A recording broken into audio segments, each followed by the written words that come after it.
मित्रों जो नमस्कार, आज हमारे साथ हैं बहुत ही प्रिय स्टूडेंट नीतीश कुमार का एक जो है चैनल है चलता लोक ताकत के नाम से। मैं चाहूँगा कि इनके चैनल को प्यार दुलार दें। बहुत दिनों से ये कह रहे थे कि सर एक सवाल जानना है आपसे, तो नीतीश बाबू बताइए क्या जानिएगा। सर का बहुत बहुत आभार व्यक्त करना चाहूँगा कि आज फिर से मुझे सर के पास, सर के बगल में बैठ करके प्रश्न पूछने का मौका मिला है और सर का मैं आजीवन ऋणी रहूंगा। जैसे गुरु होते हैं, जो गुरु होते हैं कभी भी चाहते हैं कि जो भी मेरा शिष्य है बेहतर रास्ते पे चले और बेहतर कुछ अपने जीवन में करे। फिर से हम आज उसी अंदाज में जिस तरह पहले प्रश्न पूछा करते थे, आज सर के बगल में पहली बार बैठ करके सवाल पूछने का सर से मौका मिल रहा है। जो एक सीए कानून जो लागू किया गया है केंद्र सरकार के द्वारा, गृह मंत्रालय के द्वारा, तमाम सारे इसमें अफवाहें भी फैलाई जा रही है। वाकई में क्या सत्य है क्या असत्य है, उनसे हम उन तमाम सारे का जवाब सर से हम जानने का प्रयास करेंगे। सर, जो सीए कानून है इससे अपने देश के लोगों को क्या फायदा होगा? सीए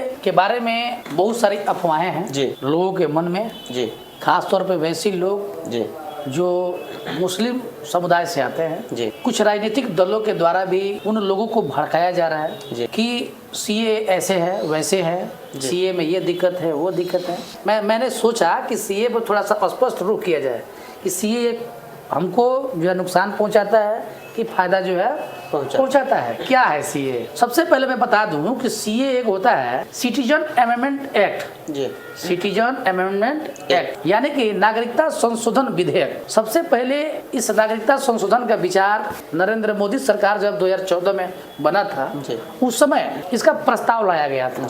बहुत सारे विरोध, बहुत सारे कारणों के द्वारा बहुत सारा विरोध भी हुआ जी। और उस विरोध के कारण ये प्रोसेस होता रहा और 2019 में ये प्रस्ताव संसद में पेश किया गया जी। और 2019 में चूंकि 2014 में पूर्ण बहुमत की सरकार नहीं थी, राज्यसभा में मेजोरिटी नहीं था जी। तो तमाम सारी दिक्कतें आई, नहीं हो पाया।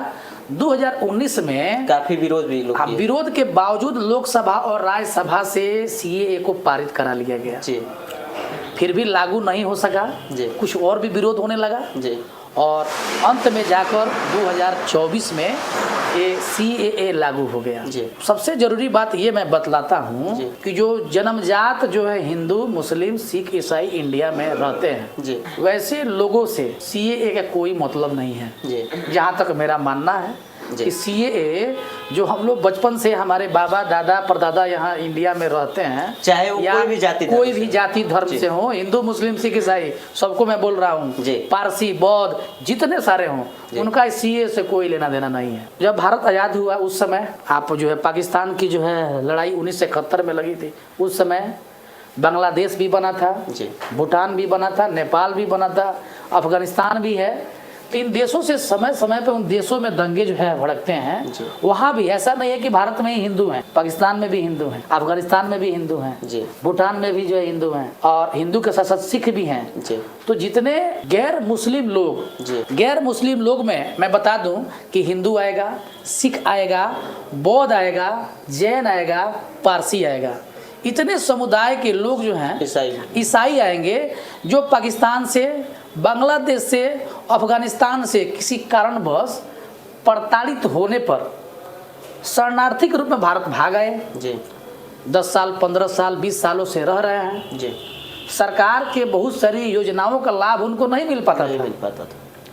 मोदी सरकार ने सोचा कि ये भी हमारे नागरिक ही हैं जो 15 साल 20 साल किसी विश्वास के साथ ही ना इंडिया में आए हैं। ये तो बांग्लादेश में भी जा सकते थे, ये इंग्लैंड में भी जा सकते थे, ये अमेरिका में भी जा सकते थे, लेकिन इन्होंने भारत का सिलेक्शन किया और इस विश्वास के साथ किया कि भारत सरकार हम लोग के साथ कुछ अच्छा करेगी। अच्छा भी लगा होगा। कोई भी व्यक्ति अगर देश में भारत को अगर लाइक कर रहा है तो हमको तो गर्व महसूस होनी चाहिए। तो उन कारणों के द्वारा वो शरणार्थी के रूप में दिल्ली में है रहते हैं, पंजाब में रहते हैं, बेंगलोर में रहते हैं, इधर आसाम साइड में है रहते, कई स्टेट में है रहते। तो सरकार ने ये 2024 में सीए लागू कर दिया और उनको यहाँ की अस्थायी नागरिकता देने का प्रस्ताव, यानी जो सीए ये जो कानून है ये नागरिकता छीनने का नहीं बल्कि नागरिकता देने वाले का, ये छीने का नहीं जी। लेकिन सर एक सवाल लोगों के मन में ये उभर के आ रहा है कि सर पे चुनाव है, काफी चुनाव को लेकर के सरगर्मी तेज हो चुकी है, लेकिन जब सरकार को लागू करना ही था तो 4 साल पहले भी लागू कर सकता था। देखिए इसमें और भी बात हमारा मानना है जी। हो सकता है कि हमारा कहना सही नहीं हो जी। क्योंकि हम लोग बहुत बड़े विश्लेषक नहीं हैं जी। लेकिन ये मैं बतला देना चाह रहा हूँ जी। कि जो लोग को नागरिकता मिलेगा जी। वो तो वोट देने नहीं जा रहे हैं। हाँ।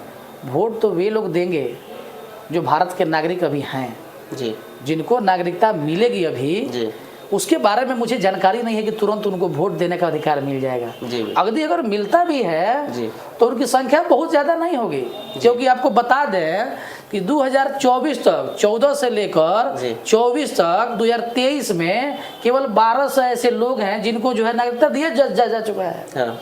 शरणार्थी थे हाँ। जिनको 1200 से लेकर 1400 लोग ऐसे हैं जिनको भारत की स्थायी नागरिकता दे दी गई है। जी। और एक और बात मैं बतलाता कि नागरिकता देने का रूल क्या है। जी। तो CAA में नागरिकता देने का जो भी गवर्निंग कमेटी है वो गृह मंत्रालय के द्वारा होती है। जी। लेकिन कोई व्यक्ति अगर गोपालगंज में है हाँ। तो कैसे उसको नागरिकता मिलेगी? कैसे तो मिलेगी? क्या वो दिल्ली जाएगा? तो दिल्ली नहीं जाएगा। मैं सभी को बता देना चाह रहा हूँ। उसके लिए उसके प्रतिनिधि के तौर पे जिला के जिलाधिकारी को बनाया गया है। जी। और वहाँ पोर्टल है नागरिकता संशोधन पोर्टल, जहाँ पे पोर्टल पे आपका ऑनलाइन होगा और जो भी नागरिकता देने का काम होगा वो जिले के DM के द्वारा किया जाएगा। सर लोग के मन में और ये ख्याल आता है कि ये लोग जो गए थे भारत से ही गए थे, बांग्लादेश, पाकिस्तान या जो भी देश को जो सरकार लागू की है कि 2014 से पहले जो लोग आए हैं उनको ये नागरिकता दिया जाएगा, लेकिन उसमें मुस्लिम भी तो हो सकते हैं, तो उनको आखिर क्यों नहीं दिया जा रहा? देखिए मुस्लिम लोगों को नागरिकता नहीं देने के पीछे कोई बहुत बड़ा वजह तो नहीं है जी। लेकिन थोड़ा सा इसमें डाउट फील ये होता है जी। कि मुस्लिम कंट्रीज बहुत सारे हैं जी।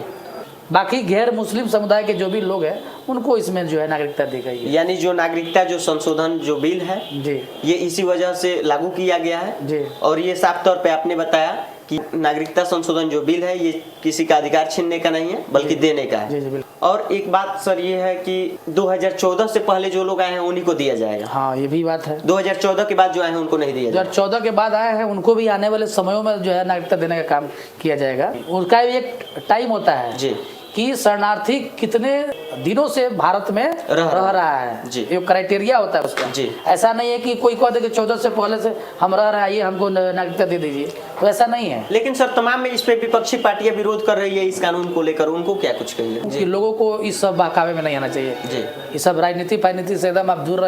रहें और निफिकिर रहें जी कि CAA से हमको कोई खतरा है। हम लोग कोई खतरा नहीं। कुछ लोग के मन में ये हमारे मुस्लिम भाई भी है उनको भी कोई नहीं खतरा जी। है, हम लोग को भी कोई खतरा नहीं है। आज जहाँ तक ये भी आपको बता दें कि चूंकि हम लोग जो है गोपालगंज से हैं, मुझे ऐसा नहीं लगता है गोपालगंज में कोई शरणार्थी होगा, इसलिए पूरे गोपालगंज लोगों को इसमें CAA के बारे में चिंता करने की जरूरत नहीं है।